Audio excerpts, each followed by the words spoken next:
Good morning, class 11th. Students, we are on chapter number 14, movement of ocean water. So, topic जो है हमारा मतलब जो chapter का नेम है उसको ही हम डिस्क्राइब कर लेंगे एक बार कि ओशन वाटर का मूव करना. हम लोगों ने वेव्स कर लिया, हम लोगों ने टाइड्स कर लिया, हम लोगों ने पिछली क्लास में ओशियन करेंट्स का डिस्क्रिप्शन कर लिया. अब हम ये देखेंगे कि ओशन करेंट्स छोटी लेवल पे या स्मॉल लेवल पे पानी कैसे एक जगह से दूसरी जगह जा रहा है वेव्स के ज़रिए, टाइड्स के ज़रिए थोड़ा लार्जर ज़रिया हो गया. उसके बाद सबसे बिगेस्ट मूवमेंट अगर हम बोले ओशन वाटर का तो वो है ओशन करेंट्स के ज़रिए. ओशन करेंट्स के हम लोगों ने डेफिनेशन देख ली, एक जगह से दूसरी जगह वाटर, बहुत ज़्यादा अमाउंट ऑफ वाटर का एक जगह से दूसरी जगह मूव करना, एक वॉल्यूम, बहुत ज़्यादा वॉल्यूम ऑफ वाटर का मूव करना डेफिनेट पाथ की तरफ. ऐसा नहीं है कि आज इधर तो दूसरी टाइम जो है हम जो ओशन वाटर है कहीं और मूव करेगा. एक डेफिनेट पाथ है जिसका वो उसी तरह की तरफ मूव करता है, तो उसे हम ओशन करेंट्स बोलेंगे. अब ओशन करेंट्स को अगर हम डिवाइड करें तो मेजर 2 पॉइंट्स हैं हमारे पास या 2 क्राइटेरिया है उनको डिफाइन करने के लिए.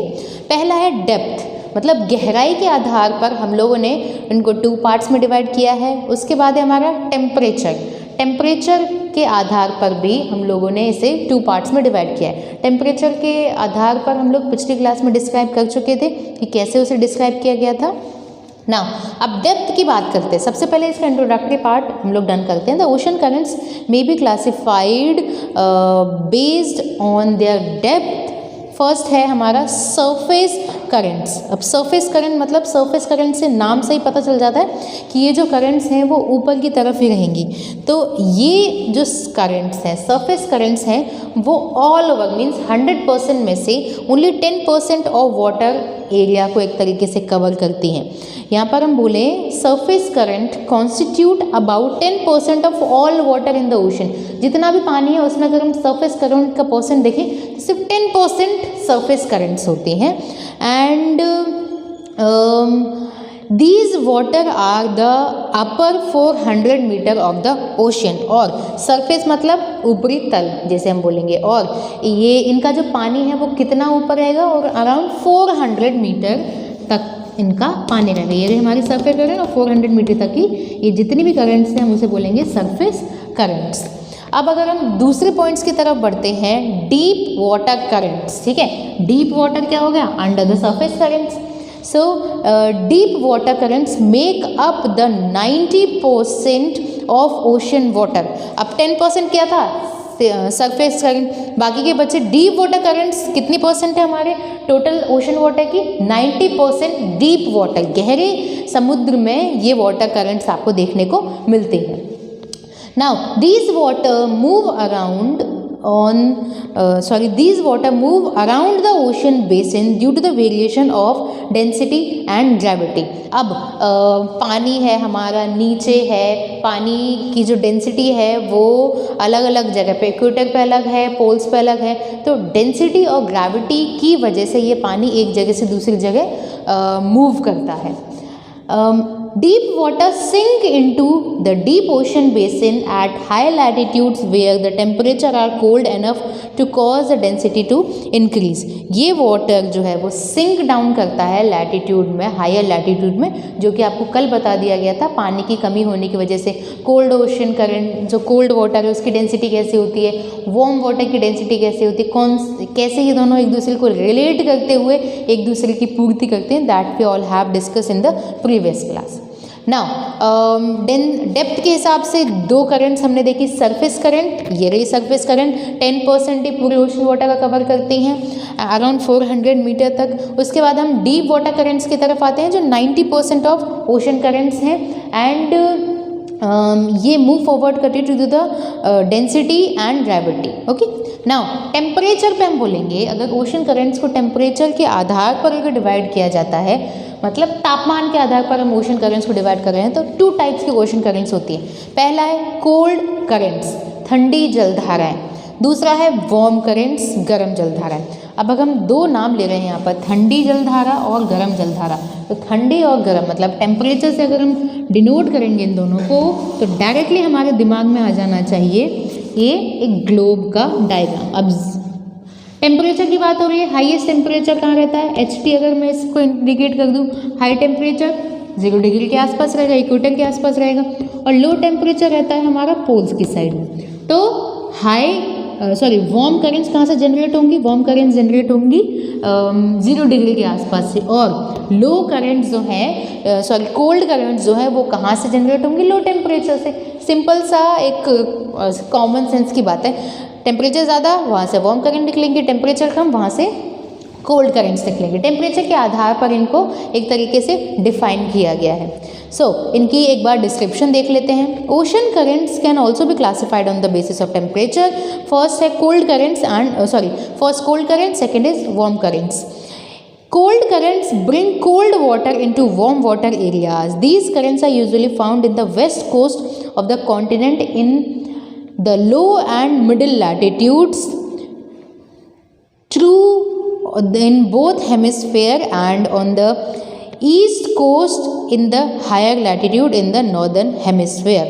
ये बात हो गई कि कोल्ड करंट जो है वो कोल्ड वाटर लेके आती हैं। ऐसा कॉमन सेंस अभी बताया, डिस्क्राइब किया है। Cold water currents cold water को लेके आएंगी कहाँ पर, कोल्ड वाटर करंट्स कहाँ ट्रैवल करती है, 0 डिग्री के पास में, और हॉट वाटर करंट्स कहाँ ट्रैवल करती है, वो हायर लैटिट्यूड की तरफ ट्रैवल करती है।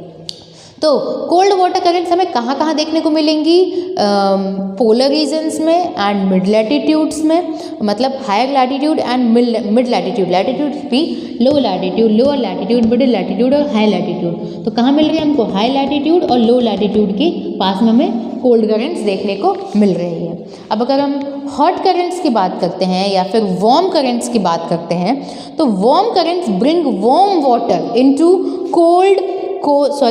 cold water areas and are usually observed in the east coast of continents in the low and middle latitude. अब यहाँ पे बात की गई थी कि कोल्ड करेंट्स कॉन्टिनेंट के वेस्टर्न साइड में हमें देखने को मिलती हैं। ठीक है, अब यहाँ पर हम लोग ये एग्जाम्पल बना देते हैं। ये नॉर्थ अमेरिका हो गया, या हम लोगों ने अफ्रीका बना दिया, इंडिया बना दिया।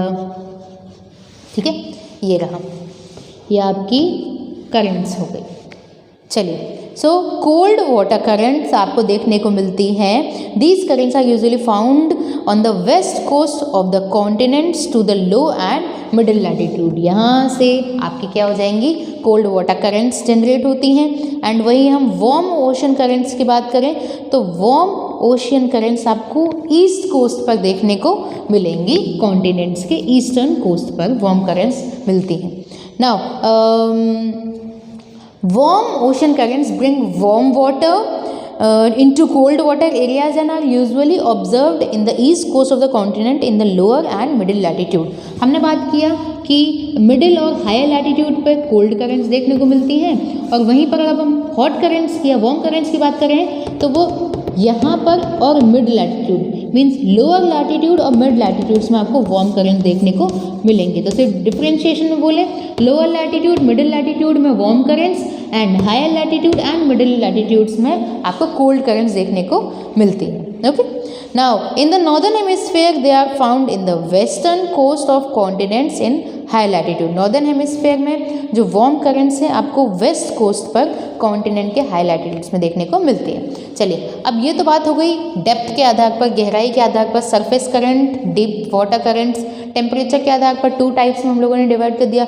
कोल्ड करंट जो कि पोलर्स से हम लोगों ने इंडिकेट किया है, वार्म करंट जिसको हमने 0 डिग्री के आसपास के रीजन से एक तरीके से इंडिकेट किया है, और दोनों एक दूसरे की तरफ आते हैं। एक तरीके से वार्म करंट कोल्ड करंट की तरफ आ रही है, कोल्ड करंट वार्म करंट की तरफ जा रही है। एज यू कैन सी, ये कॉन्टिनेंटल शेल एंड स्लोप की पिक्चर है। ठीक है, इसमें हमें land surface area, water surface area दोनों दिख रहा है। तो हमने जब सरफेस लेयर और डीप ओशन लेयर्स को एक तरीके से डिवाइड किया था, तो उसमें 2 टाइप्स थे। पहला था सरफेस वाटर, ठीक है, जो 10% है ऊपर, और उसके बाद हम डीप वाटर बोले जो कि 90% है। सरफेस वाटर सिर्फ 10% है, 400 मीटर तक ही है, और डीप वाटर उसके नीचे गहराई तक के तल को हम बोलेंगे। ठीक है, तो ये हो गई हमारी फर्स्ट क्लासिफिकेशन। दूसरा है टेम्परेचर के आधार पर हम लोगों ने 2 टाइप्स में अपनी जो ओशन करंट से उनको डिवाइड किया। तो आप लोग जो रेड कलर में देख सकते हैं, वो हैं वार्म ओशियन करेंट्स, ठीक है। एंड जो आप ब्लू कलर में देख रहे हो वो है कूल करेंट्स या फिर कोल्ड करेंट्स। सो ये वर्ल्ड वाइड डिस्ट्रीब्यूशन है warm and cold ocean currents का। ये पूरे सर्कुलेशंस बनाती हैं, इक्वेटर से निकलती हैं 0 डिग्री के आसपास से warm currents, and polar region से वेस्टर्न कोस्ट में अभी जो आपको डिस्कस करवाया है कि पोलर रीजन से आपकी कोल्ड ओशन करेंट्स निकल रही हैं जो कि नीचे सदर्न हेमिस्फेयर में ज़्यादा है इनकी क्वांटिटी, और नॉर्दर्न हेमिस्फेयर में हम लोग वार्म ओशन करेंट्स को ज़्यादा देख रहे हैं। ये सारे सर्कुलेशन हम लोग नेक्स्ट क्लास में पढ़ेंगे। So I hope you all have understood ocean currents का क्लासिफिकेशन, ठीक है। लेयर्स के आधार पर और टेम्परेचर के आधार पर हमने दोनों बेसिस में देखा। अब हम हमारे नेक्स्ट क्लास में एक एक करके इन सभी ओशन करेंट्स की डायरेक्शंस, कैसे वो एक जगह से दूसरी जगह मूव फॉरवर्ड कर रही हैं, क्या उनके अदर फैक्टर्स है, that we all discuss in the next class. So that's it for today's class. Thank you.